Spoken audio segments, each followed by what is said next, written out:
mengenaskan, dia menyangka bahwa Rasulullah SAW salat subuh sebelum fajar. Dengan dalil bahwasanya ini karena pemahaman yang salah, bahwasanya diriwayatkan dari hadis sahih bahwasanya wanita-wanita sahabiyat keluar dari salat subuh mutalaffiatin bimurutihin, kemarin dalam hadis awal-awal. Mereka bertelekung, berselimutkan dengan kain tidur mereka, maksudnya kain sholat mereka, tidak nampak salah seorang dari mereka, maksudnya sesama mereka tidak nampak, menunjukkan gelapnya keadaan tersebut. Akan tetapi mereka telah memberi pemahaman yang salah bahwa fajar itu adalah waktu terang, maka mereka jatuh di dalam dua kesalahan. Pertama, mulai sholat, dan yang kedua, mulai puasa. Jadi batal subuh mereka sebagaimana batal puasa mereka, karena kebodohan. Sudah itu bukan hanya kebodohan, akan tapi juga kesombongan. Apa katanya? Kami tidak laku sama kami jadwal yang telah diberikan oleh pemerintah. Tidak mau. Jadi bagaimana? Kami menentukan sholat sendirian. Jadilah mereka sholat di luar waktunya, dan sholat di luar waktu kadang-kadang, atau azan sudah jauh lama waktu. Jadi kadang-kadang, dan yang lebih anehnya lagi, orang-orang seperti ini sebenarnya dia bertaklid. Jadi sudah bertahun-tahun, pokoknya asal 10 menit daripada jadwal yang telah ditentukan. 10 menit aja. Entah mana dia dapat ikhtiar 10 menit itu, tidak tahu. Pokoknya kalau jam 6 jadwal di yang telah dicantumkan itu, tambahinnya 10 menit. Atau cepatkan 20 menit. Nah, itu aja tandanya. Dari mana tandanya? Tidak tahu. Dan ini berbahaya. Pemahaman yang seperti ini membuat orang jatuh, tergelincir, digoda oleh syaitan. Makanya harus kembali kepada para ulama. Tidak boleh memahami agama ini sendiri-sendiri. Apalagi di saat tidak ada ilmu, tidak ada dasar, tidak punya usul, tidak punya kaidah, tidak memahami ijma, tidak memahami prinsip-prinsip Islam. Demikian kajian kita. Sallallahu ala nabiyina Muhammadin wa ala alihi wasallam. Wassalamualaikum warahmatullahi wabarakatuh. Kita lanjutkan setelah salat Isya nanti. Bismillahirrahmanirrahim. Alhamdulillahirabbil alamin. Wassalatu wassalamu ala asyrafil anbiya'i wal mursalin wa ala alihi wa sahbihi wa sallama tasliman katsiran ila yaumiddin. Wa ba'd.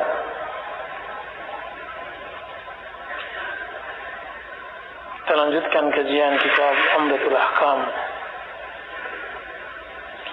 Masuk ke dalam Kitabus Siyam. Kitabus Siyam, hadis ke 182 dari Anas bin Malik. An Anas bin Malik عن زيد بن ثابت رضي الله عنهما قال تصحرنا مع رسول الله صلى الله عليه وسلم ثم قام إلى الصلاة. قال أنس قلت لزيد كم كان بين الأذان والسحور؟ قال قدر 50 ayah. Dari Anas bin Malik dan dari Zaid bin Thabit radhiyallahu anhuma, beliau berdua berkata, qala tasahharna, kami melakukan sahur bersama Rasulullah sallallahu alaihi wasallam. Kemudian kami bangun untuk salat. Berkata Anas, qultu li Zaidin, aku berkata kepada Zaid, itu Zaid bin Thabit, kam kana bainal adhan was sahur? Berapa jarak antara azan dan sahur ketika kalian bersama Rasulullah SAW sahur? Maka berkata Zaid bin Thabit, qala qadru 50 ayah. Berkata Zaid bin Thabit, sekitar 50 ayat.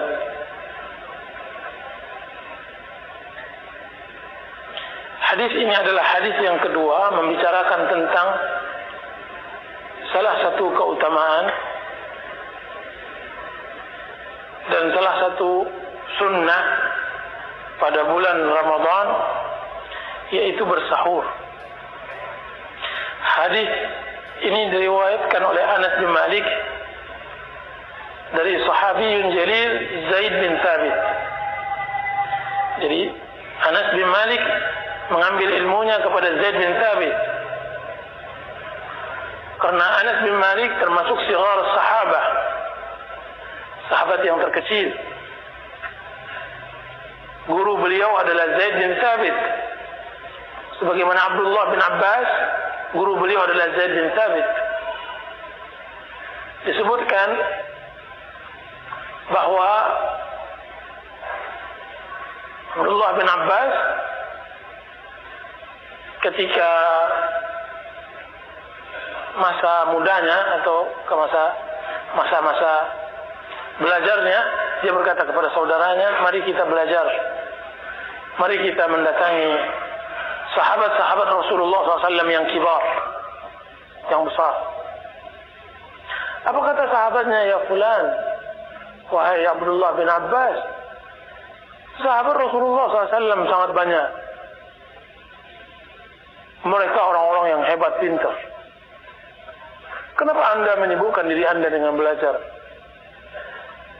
Kemudian Abdullah bin Abbas meninggalkan sahabat yang berkata kepada Abdullah bin Abbas seperti hal tersebut. Abdullah bin Abbas, beliau mendatangi kibar sahabat, orang-orang besar sahabat Rasulullah SAW.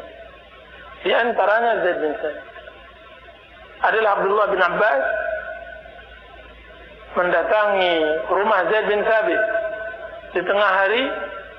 Dia dapatkan gurunya sedang istirahat di dalam rumah. Dia bentangkan ridanya, dia bentangkan selendangnya, kemudian dia tidur. Menunggu keluarnya gurunya Zaid bin Thabit. Sehingga pada musim panas yang anginnya kuat, debu-debu mengotori wajah sahabat yang mulia tersebut, yaitu Abdullah bin Abbas. Keluar Zaid bin Thabit, dilihatnya keluarga Rasulullah SAW berdebu wajahnya, diterbangkan dan diterpa oleh angin. Kemudian diangkatnya. Bangunlah wahai Abdullah bin Abbas. Kemudian berangkat mereka berdua. Sebagai murid Abdullah bin Abbas, beliau mengantarkan gurunya Zaid bin Thabit untuk naik tunggangan kudanya. Apa kata Abdullah bin Abbas? Beginilah kami diperintahkan berbuat kepada ulama kami. Jadi diangkatnya Zaid bin Thabit sebagai gurunya, kemudian dia, begini kami diperintahkan agar berbuat seperti ini kepada ulama kami, sebagai penghormatan kepada Zaid bin Thabit gurunya. Apa kata Zaid bin Thabit? Wahai Abdullah bin Abbas, perlihatkan tanganmu. Perlihatkan tanganmu. Kemarikan. Maka diletakkan, didekatkan tangan Abdullah bin Abbas ke hadapan Zaid bin Thabit. Kemudian dia cium. Apa kata Zaid bin Thabit? Begini pula kami diperintahkan untuk berbuat kepada ahlu baiti Rasulullah sallallahu alaihi wasallam. Ahlul bait. Karena Abdullah bin Abbas adalah ahlul bait. Rasulullah SAW mengucapkan di Ghadir Kham sepulang beliau dari Haji Wada,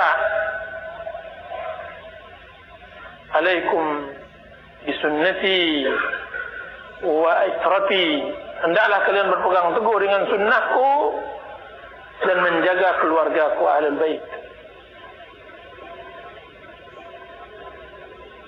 Jadi begitulah Anas bin Malik berguru kepada Zaid bin Thabit radhiyallahu anhuma, mengambil orang yang besar yang kecil, sehingga terjaga agama.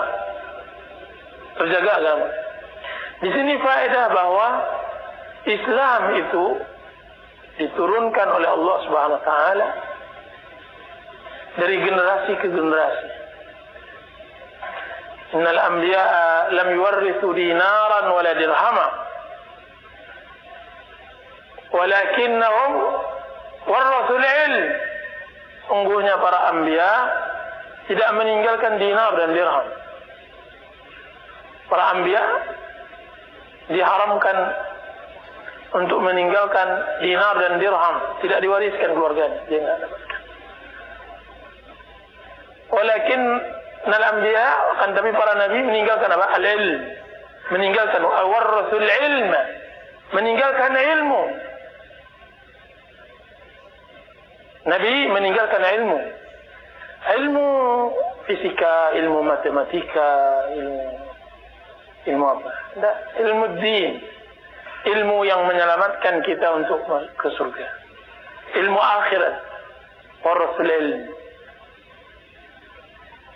Makanya Rasulullah SAW mengatakan al-ulama'u warasatul anbiya, ulama itu pewaris para rasul. Selagi suatu umat bersimpuh di hadapan ulamanya, bergelayutan di rindang pohon ilmu para ulama, maka berbahagialah. Sebaliknya, jika suatu umat, suatu generasi tidak lagi mempedulikan ulamanya, tidak lagi berkiblat kepada ucapannya, mereka mempelajari din cukup dengan membaca buku, membeli ke sebuah toko buku, kemudian dia tidur dengan istrinya, kemudian dia baca dan dia telaah, dia analisa, maka kecelakaan dan kesengsaraan bagi umat tersebut.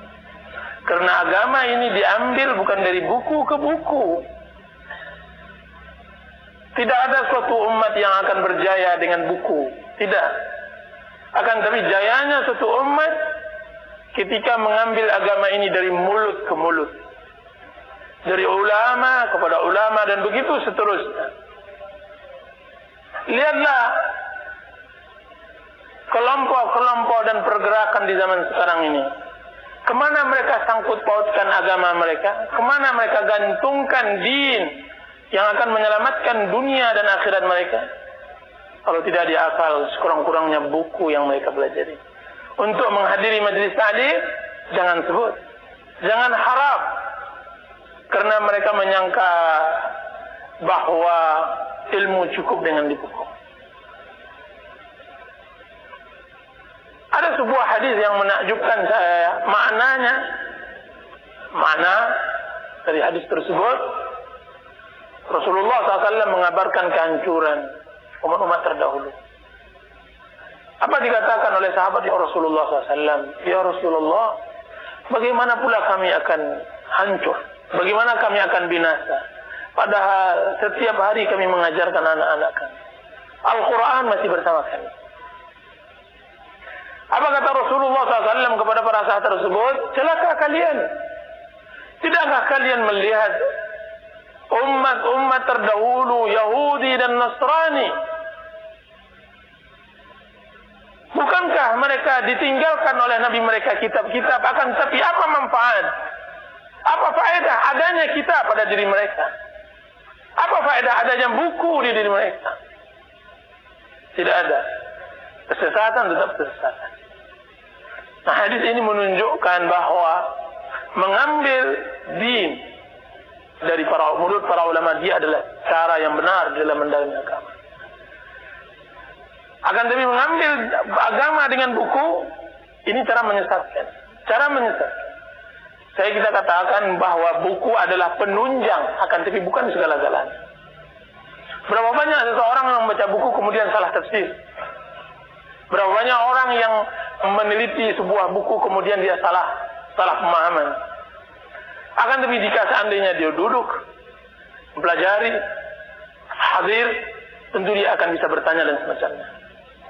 Di samping banyak faedah hilaqah ilmu yang lainnya, di antaranya turunnya malaikat, diturunkannya rahmat, disebutkan oleh Allah Subhanahu wa taala kepada orang-orang dan makhluk-makhluk yang ada di sekitarnya dan semacamnya.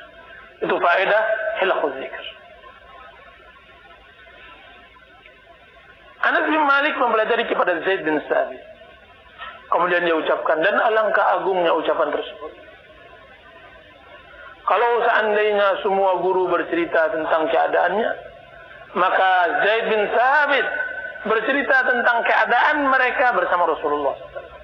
Dan alangkah indahnya bercerita bersama Rasulullah SAW. Tasaharna ma'a Rasulillah sallallahu alaihi wasallam. Kami bersahur bersama Rasulullah sallallahu alaihi wasallam.